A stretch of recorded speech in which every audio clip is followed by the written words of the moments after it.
Y'all just heard the intro. We're live. Welcome into the show. It's pre bump day. Welcome to Indycarper. We got a lot of things to talk about. This past week we had two Indy Next races, one IMS GP race for the IndyCar series. Going to be a long episode. Got one news story I want to talk about before we go into the recap and then talk about bump day. If you don't know me, I'm your residential armchair analyst for IndyCar. My name's Casey Racem, also known as Hunter. But we got a lot of things to talk about. Hope y'all are ready. Welcome into the show. Let's get ready. First story. Made a little headline to go with it. Callum up, like call him up, but Callum Ilott. Callum Ilott's back in the six for the Indy 500. We talked about last week. Teo Porcher is driving every race but the Indy 500 this year. And I think what this could mean is this is like Callum's last audition chance for this year to get a seat in 2025. Because you got Prima with two seats. McLaren may have two seats next year. Solid run in Indy 500. Someone could call him up and be like, hey, we want him. I think this is a great opportunity for Callum to prove himself one more time for this year and get his opportunity back in IndyCar for 2025. Plus, last weekend during the WEC, he came in, he won the race. He won like a 6 hour race. I don't know where it was at. I think it was either Imola or Spa. He comes in. He's coming in on a high confidence boost. He comes in on a confidence boost, gets a great result.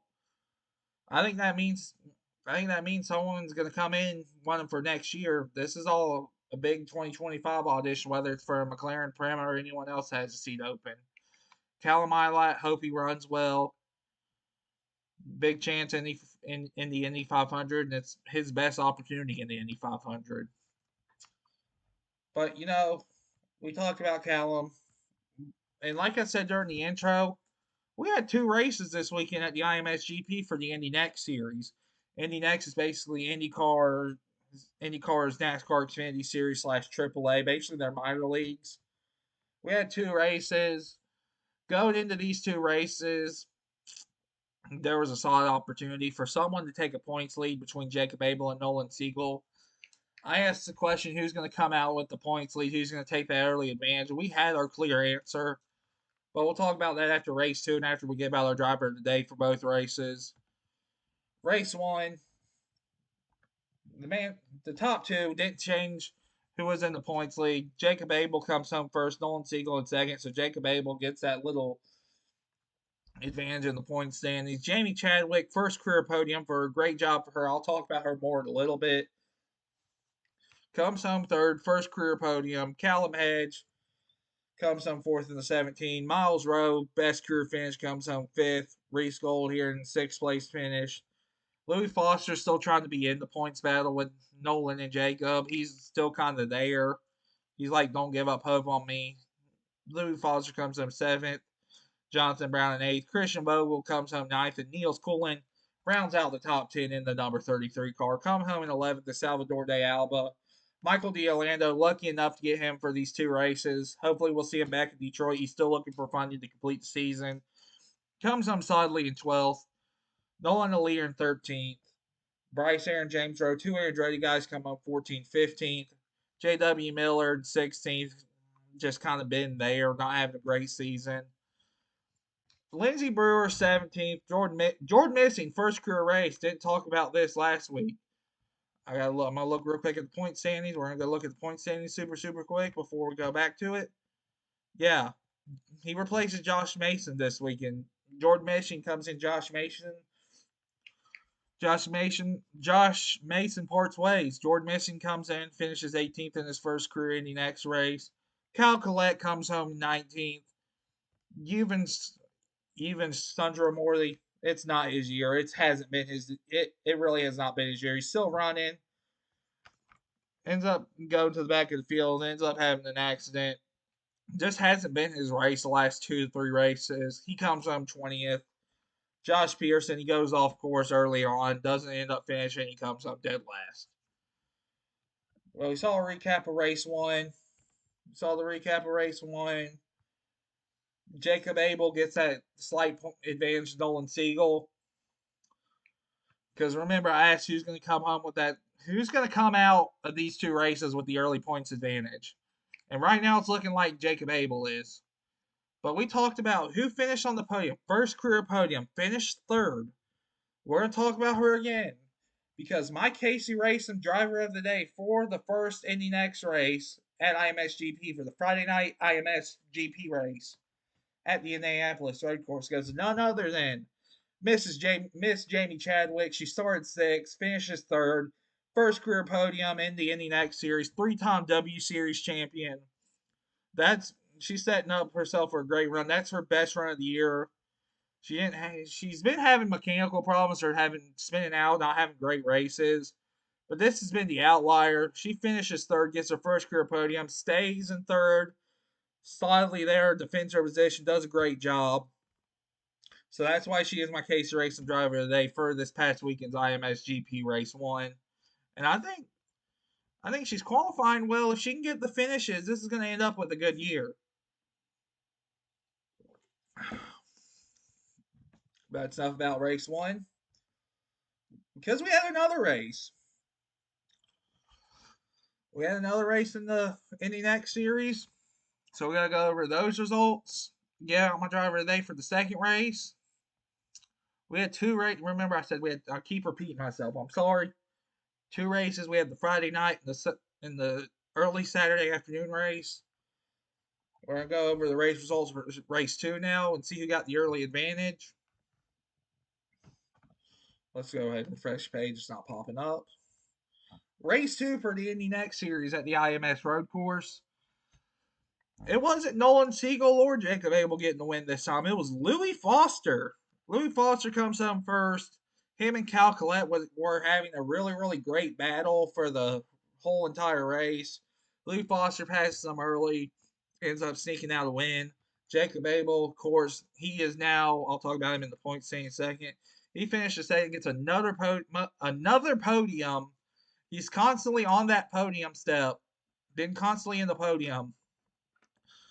Constant podiums, constant wins is going to win him the championship. He's starting to have that early advantage. Like I mentioned before, Cal Collette led 24 laps, ends up coming home third. James Rowe in fourth. Nolan Siegel, I'll talk about him more later too. Ends up having one heck of a day. Still comes home in fifth. James Rowe, Nolan Siegel, Michael D'Orlando, and Miles Rowe were constant. They had that little four-car group going. No one could quite get ahead of James Rowe. They were all trying to fight for that position. They stay solidly. Rowe in fourth, Nolan Siegel fifth, Michael D'Orlando another solid run in sixth place, and Miles Rowe coming home in seventh. Two solid races for Miles Rowe. Jonathan Brown comes home in eighth, Salvador de Alba in ninth, and Callum Hedge rounds out that top 10. Reese Gold comes home in 11th in that 10 car. Josh Pearson, he didn't have a good race one, still gets a solid 12th place position in race 2. Jordan Messing just solidly there, coming in for a second race, gets a 13th place finish. Now it's cooling in 14th. Christian Bogo, after a 9th place finish, comes home 15th. Jamie Chadwick, I believe they said she had gearbox or mechanical issues. That's why she ended up falling back. She was solidly in the 5th or 6th place position. Ends up coming home 16th after her first career podium finish. Nolan Allier comes home 17th. J.W. Miller, not a great race for him either day. Comes home 18th. Bryce Aaron in 19th. Lindsey Brewer she hasn't been having a great start to the year. She comes home in 20th, and once again, in the back of the field is Juven Sundra Morthy. It just hasn't been these last 3 races. It just hasn't been it for you, and I hope he has some good luck. I hope he finds a good luck charms. Hopes he finds something, but overall, the last couple races, it just hasn't been it for him. We looked at the standings and the final results. Abel wins race 1, finishes second at race 2. Louis Foster wins race 2. Now we got to look at the point standings. And remember, I asked last week on Indycarper, on this very, very show, before we talked about the Indy Next Series, I asked on this very, very show, someone has to come out with the points advantage. Who's going to do that? It's either going to be Nolan Siegel, Jacob Abel, or someone's going to shock us. We have our answer with who's going to come out with the early points lead, and that's none other than Jacob Abel. Currently in the point standings, Jacob Abel gets a 25-point advantage on Nolan Siegel. Nolan Siegel had a great run. We'll talk about him more later when I do my driver of the day. That top three does not change. Abel, Siegel, Louis Foster, they're solidly in the top three for the first half of the season for that Dolores Simulator Time Championship and that Road America. They're solidly going to be there. Solidly 1, 2, 3. Jacob Abel gets that early points advantage, 25-point lead over Nolan Siegel. Cal collects solidly in fourth place finish after a podium. Miles Rowe in fifth. Michael D'Orlando, he's still fighting for that top 5 points position, but we still don't know if he's going to be back at Detroit. I hope he is. He's having one hell of a year for a driver that's running week to week. Hopefully, we see him back at Detroit for the next Indy next race. I think he could solidly be in the top 5 or top 4 if he's back. He's solidly there. He's still solidly in sixth place. Reese Golden seventh. James Rowe eighth. Colin Hedge ninth. And Jonathan Brown 1 point off of ninth. 4 points off of eighth. Heck, he's 4 points off of eighth and seventh. He's solidly there in the top 10. That's our top 10. We're going to go through the top 10. That's it. Our top 10 stays. Our top 10, we see a little bit of movement. No movement. The top three. Jacob Abel gets that early points advantage ahead of Nolan Siegel before we go to Detroit. Jacob Abel's probably feeling miles above. He's feeling happy. He's got that. He's slightly 25 points in the lead of the points. We'll have to see what happens. But like I said, when I mentioned Nolan Siegel, we already had one driver today, Jamie Chadwick, for the Indy Next Series. Race one went to Jamie Chadwick, her first career podium. This one's, I don't know why. I feel like I had to do it, but I was going between him and Miles Rowe.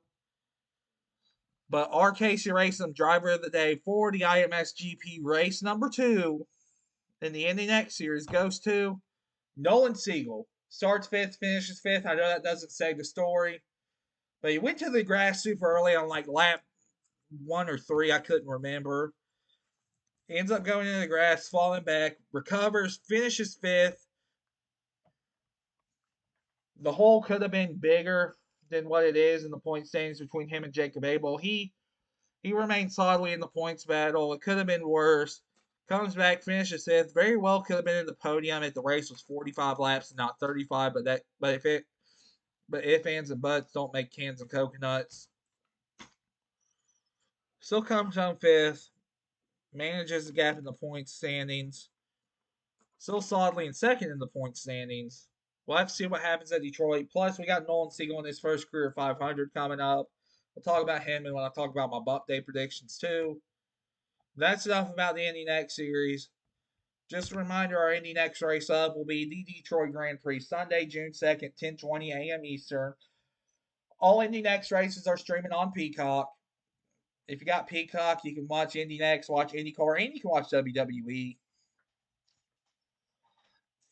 We got Reese Gold won here last year. He may be looking to go back to back. Who knows? But just remember the Indy Next Series is at Detroit Grand Prix Sunday, June 2nd, 10:20 a.m. Eastern, 9:20 a.m. Central, 8:20 a.m. Mountain Time, 7:20 a.m. Pacific Time. Always streaming on Peacock. Make sure you're watching. We want the Indy Next viewership to skyrocket. We want that viewership to go up. I'm not going to be watching it live because I have plans that weekend. I'll probably watch it on tape delay, and I'll do it. And this week, this show's probably going to be later on in the week. Hope you're watching. We're gonna take a brief. I'm gonna take a brief intervention. I'm gonna take a brief intermission at going between Indy Next and IndyCar. I'm gonna catch my breath. Just give me a couple seconds. I'll be right back.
Okay, yeah, I'm a little brief intermission down. I need to catch my breath.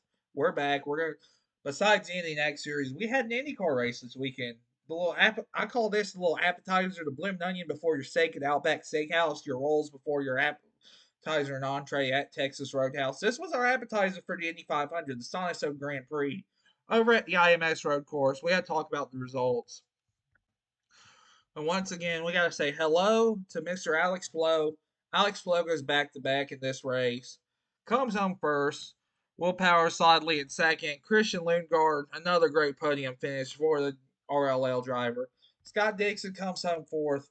Driver of the day, we'll talk about him later. Marcus Armstrong, solid top five finish, ties his best finish of this year and overall in IndyCar because he did come home fifth at the Thermal Club.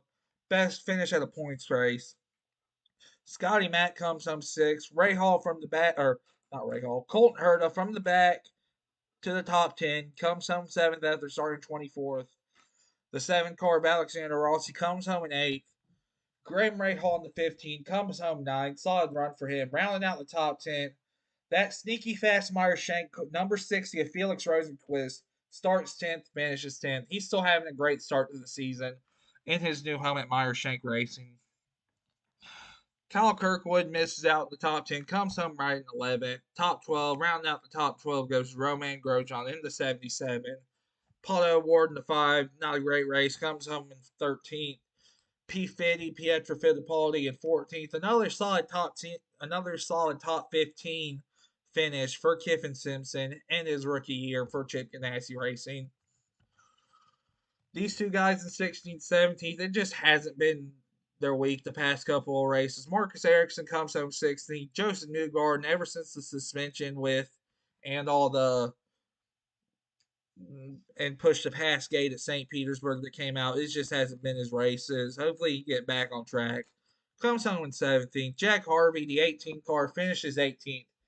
Teo Porcher just announced he's finishing out the year in the number 6 car, comes home 19th. Christian Rasmussen in the number 20 rounds out that top 20.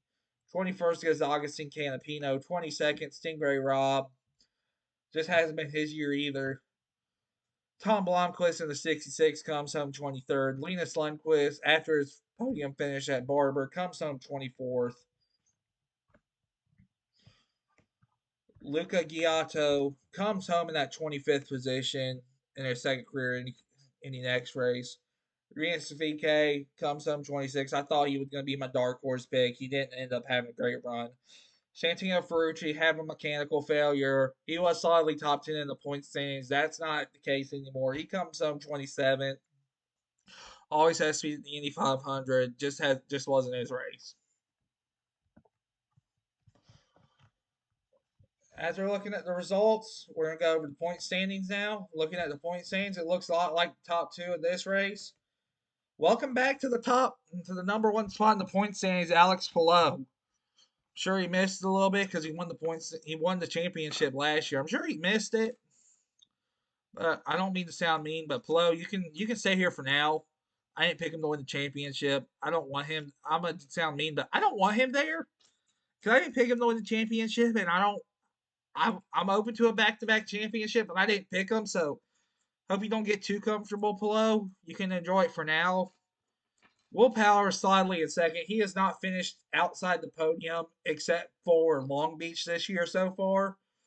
I think he's going to end up winning a race this year, end up getting back in the winning record. He's still solidly second in the point standings. Scott Dixon, Colton Herta, both tied for third. Both have been solid all year as well. Solidly top five is still Felix Rosenquist, still having a great start to the year in the Meyer Shank number 60. Scott McLaughlin still sixth place in the point standings, moving back up after the penalties after St. Pete and Long Beach. Pato Ward, he's tied with Scott McLaughlin for sixth in the number 5 car. Eighth place position is still Kirkwood. He's been solid, but he's still been there. But I can't. It's I can't say much.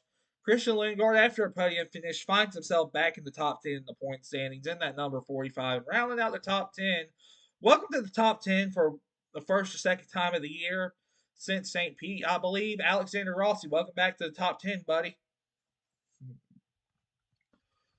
The 11, and I'm gonna go ahead and mention the 11 car. The 11 car is in 11th in the point standings. I just want to bring that up. But now that we got through the results, we looked at the point standings going into the Indy 500 next week. I've got to give my driver of the day now. He came home fifth in the IMS GP. Best career points finish so far for his career. That means the Casey Racem driver of the day for the IMSGP, the Sonoso Grand Prix, goes to Mr. Marcus Armstrong. Congratulations, man. You started 8th, finished 5th, got your best career IndyCar finish in the points stand race. Keep up that momentum. First career Indy 500 coming up. I hope you do have a great result, man. Congratulations, Mr. Marcus Armstrong. You are this week's driver of the day. Great job. Already said, next race up for IndyCar is the big one. It's the entree. We just had our appetizer with the Sonoso Grand Prix. We got the entree, which is the 108th Indianapolis 500.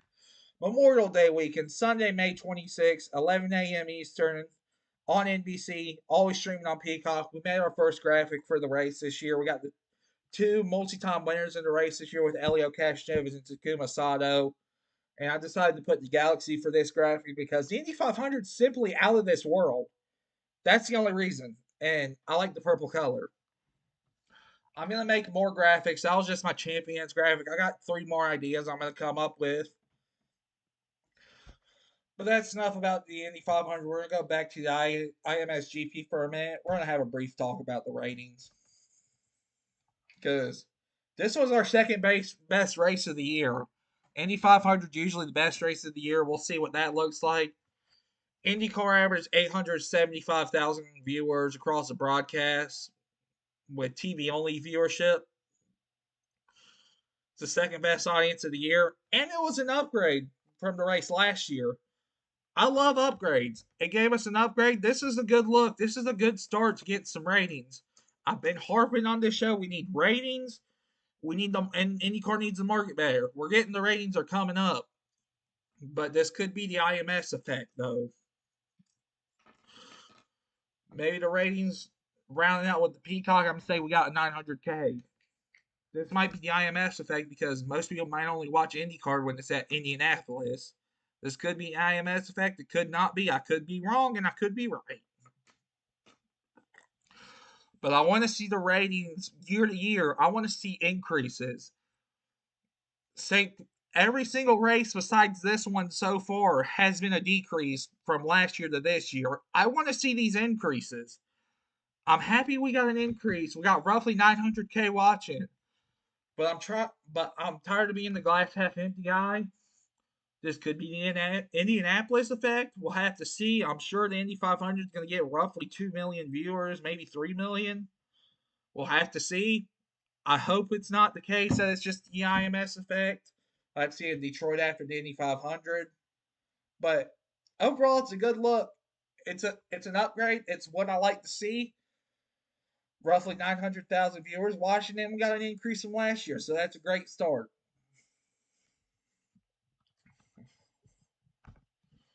Speaking of this weekend we got Indy 500 qualifying. Kyle Larson's coming in from NASCAR. There's 34 cars going for 33 spots. I got my top 4 on the bump watch on who's going to get bumped out for this weekend. I said out like Pat McAfee, big inspiration of mine. I got my picks on who I think could get bumped out, and I'm going to give my reason why. Starting with Kiffin Simpson. He's my least likely to get bumped out, but I just have 3 guys that are rookies and 1 that's in the Dale Coyne car because Dale Coyne just ain't it. Kiffin Simpson, it's his first race at the Indy 500. He's been doing mainly only road courses and short ovals with Indy Next and now IndyCar. I don't know. I just don't feel like he's going to have a great qualifying run. I could be 100% wrong, but because he is in a Ganassi car, Alex Palou and Scott Dixon are constantly at the top of the speed, usually during qualifying. Could be 100% wrong. I just have Kiffin Simpson at the bottom of my list. Stingray Robb, I got to bring up last year with Dale Coyne. He ended up being in the last row shootout. He hasn't been having a great year this year so far. I know he's with Foyt. I know Foyt has a Penske alignment, and I know Santino Ferrucci's great at the IMS during the Indy 500. but I don't know if it could translate to Stingray. He was in the last row shootout last year with Dale Coyne. I don't know if he's going to be able to qualify. I could be 100% wrong, though. Next, we got the two Dale Coyne cars, Catherine Legg, Nolan Siegel. Catherine Legg, I feel confident enough because I think she can start anywhere in that 21 to 30th bracket. I feel confident enough she's going to be in that 21 to 30th bracket. Just look at last year's RLL. Every other car was on the last row shootout except for her. I think she started 28th. But this is Dale Coyne. They're really at the bottom this year. I don't know where she could start. I don't know. She might be in the last row shootout. She could start 20th. She could even be the Fast Six. Her and Kiffin are my least confident. They're like my 50-50 on if they qualify or not. They're my least confident picks. Stingray and Nolan. Like I said about Stingray, he was in the last row shootout last year in the same car Catherine Legg's in, but I think Catherine Legg can start in that 28th position and still be fine, still be able to qualify. My main pick is Nolan Siegel. Here's why. Able Motorsports was going to come into this race. They were talking about bringing him in. R.C. Anderson didn't find the funding. They even talked about having Jacob Abel come in. They wanted Jacob Abel to focus on Indy next series. I don't know if Nolan Siegel. My reason for picking Nolan Siegel, I don't know if he's fully focused for this week. He's in the heat of a points battle with Jacob Abel for the Indy Next Championship. The next week he's got to race Detroit to try to make up a points gap. He may be too focused on Indy Next. I could be wrong. He may be fully focused on this because there's no Indy Next to go with it. And he's never really been on a big oval outside of rookie orientation. I just don't know. I feel like at least he's going to be in the last race shootout. Nolan Siegel and Stingray Robb are my two main bump day predictions. Those are two I can realistically see get bumped at. I don't know. I could be 100% wrong, and you can laugh at me, and you can point this video and laugh at me and say, what happened? It could be someone I didn't even post. Hell, it could even be Joseph Newgarden, which that has less than 1% chance of happening, but it could be anyone. 34 cars, once someone's going home. It's as simple as that. We know someone's at least going home. Those are just my top four on my bumped out watch. Nolan Siegel, Stingray Robb, Catherine Legg, and Kevin Simpson are my bumped out watch. A lot of them are rookies, except Kevin Simpson's a rookie, Nolan Siegel's a rookie. Stingray Robb was in the last row shootout last year in his second year, and he hasn't had a great season so far with AJ Foyt. Catherine Legg's a vet, but she's with Dale Coyne. Dale Coyne just hasn't been it this year. But I feel confident enough she's going to get that 27th, 28th starting spot. Well, we'll talk about bump day and who ended up getting bumped out. And we'll get my Indy 500 predictions next week on Indycarper. I haven't decided what day I'm going to do it, but we're going to go ahead and sign off now. Make sure you follow me on Twitter /X or Elon's app, whatever you want to call it, at HJCarp, CARP29. I'm going to announce when I'm going to do next week's episode of Indycarper, and we'll talk about the Indy 500 and my prediction on who's going to win, and we'll look at bump day and see if I was right, wrong. You can either laugh at me or you can be like, huh, he was right. But as always, as the great Indianapolis legend Pat McAfee of the Pat McAfee Show says, be a friend, tell a friend something nice. It might change their life. Hope you enjoyed tuning in. I apologize. I was going to make this video Tuesday. I was going to do the Indycarper Live Tuesday.